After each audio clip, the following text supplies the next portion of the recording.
আসসালামু আলাইকুম বন্ধুরা, তোমরা কেমন আছো? নতুন একটি দিনে নতুন একটি রেসিপি নিয়ে হাজির হলাম। আমি আসমা তোমাদের মাঝে। আজকে যে রেসিপিটা রান্না করব সেটা হচ্ছে রংপুর এবং দিনাজপুর এলাকার বিখ্যাত আলুঘাটি। অনেকেই কিন্তু জানে না, আলুঘাটি কিন্তু অনেক ধরনেরই রান্না করা যায়। কেউ মাছের মাথা দিয়ে রান্না করে, কেউ বা গরুর মাংস দিয়ে রান্না করে। আমি ডিম দিয়ে রান্না করি, তোমাদেরকে আজকে দেখাবো। আমরা মধ্যবিত্ত ফ্যামিলির গৃহিণীরা সবসময় কিন্তু বাসায় কিন্তু বাজার থাকে না। যখন দেখবেন যে বাসায় বাজার নেই, শুধু আলু আর ডিম আছে, তখন চট করে এই রান্নাটা কিন্তু ইজিভাবে রান্না করা যায়। প্রথমে আমি ডিমকে সিদ্ধ করে ভেজে নিলাম একটু সামান্য হলুদ আর লবণ দিয়ে। তারপরে পাতিলের মধ্যে দিয়ে দিলাম 1 কাপ পরিমাণ পেঁয়াজের পরিমাণটা একটু বেশিই লাগবে। তারপরে দিয়ে দিলাম কাঁচামরিচ এবং আদা রসুন বাটা 1 চামচ পরিমাণ দিয়ে একটু কষানো হলে, সামান্য একটু যখন কাঁচা গন্ধটা চলে যাবে রসুন আর আদার, তখন আমি সামান্য পানি অ্যাড করব।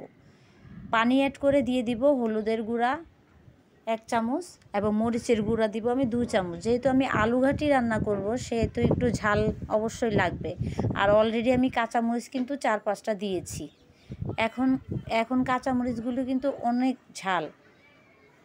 যাই হোক, আমি 2 চামচ দিলাম মরিচের গুঁড়া দিয়ে ভালোভাবে কষিয়ে নিলাম। সাথে আমি দিয়ে দিলাম গরম মশলা, তেজপাতা দিলাম 2টো, দারচিনি 3-4টা টুকরা এবং দিয়ে দিলাম এলাচ 4-5টা, লং দিয়ে দিলাম 3-4টা। এতেই হয়ে যাবে। স্বাদ মতো লবণ দিয়ে দিলাম এবং একটু ভালোভাবে কষানো শুরু করলাম। ভালোভাবে কষানো হয়ে গেলে যখন উপরে তেল ভেসে উঠবে এবং মশলার ফ্লেভারটা চলে যাবে, তখন আমি আগের থেকে সিদ্ধ করা আলুগুলো ভালোভাবে ম্যাশ করে নেব। বেশি মিহি ম্যাশ করার দরকার নেই, একটু গোটা গোটা দানা দানা থাকলে হবে, একটু বড় দানা থাকলেও সমস্যা নেই। রান্না করতে করতে এগুলি মিশে যাবে। একটু ভেঙে দিলে সবচেয়ে বেটার হয়। এতে কি হয়, মশলাগুলি আলুর ভিতরে ঢুকে এবং এর স্বাদটা দ্বিগুণ বেড়ে যায়। একটু ভালোভাবে কষিয়ে আমি পরিমাণ মতো পানি দিয়ে দিব।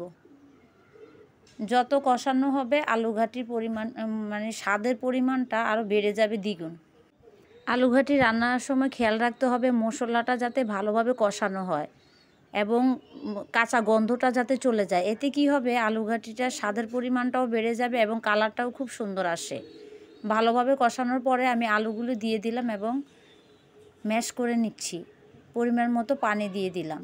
যেহেতু আগে থেকে আলুটা সেদ্ধ ছিল, তাই পানির পরিমাণটা আমি মাত্র 3 কাপ পরিমাণ পানি দিয়েছি। যেহেতু আমি ঝোলটা বেশি এটা রাখবো না, এখন আমি ভাজা ডিমগুলো দিয়ে দিলাম। দিয়ে কিছুক্ষণ অপেক্ষা করব। আলু তো অলরেডি সেদ্ধ করা, সেজন্য বেশিক্ষণ সময় লাগবে না। ঝোলটা একটু কমে আসলে এখন আমি দিয়ে দিব ভাজা জিরার গুঁড়া। ভাজা জিরার গুঁড়ার পরিমাণটা 2 চামচ পরিমাণ দিলেই হয়ে যাবে।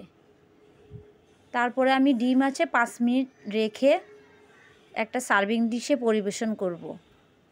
দেখো কালারটা কি সুন্দর লাগছে, অনেক স্বাদ হয়েছে। তোমরাও বাসায় ট্রাই করে দেখবে। নিজে রান্না করেছি বলে তাই না, ট্রাস্ট মি, অনেক অনেক টেস্টি হয়েছে। অলরেডি 2 প্লেট ভাত নিমিশিয়ে খাওয়া যাবে। অসংখ্য ধন্যবাদ এতক্ষণ ধরে আমার ভিডিওটা দেখার জন্য। লাইক, শেয়ার, সাবস্ক্রাইব করে আমার পাশে থাকবেন। সুস্থ থাকুন, ভালো থাকুন। আল্লাহ হাফেজ।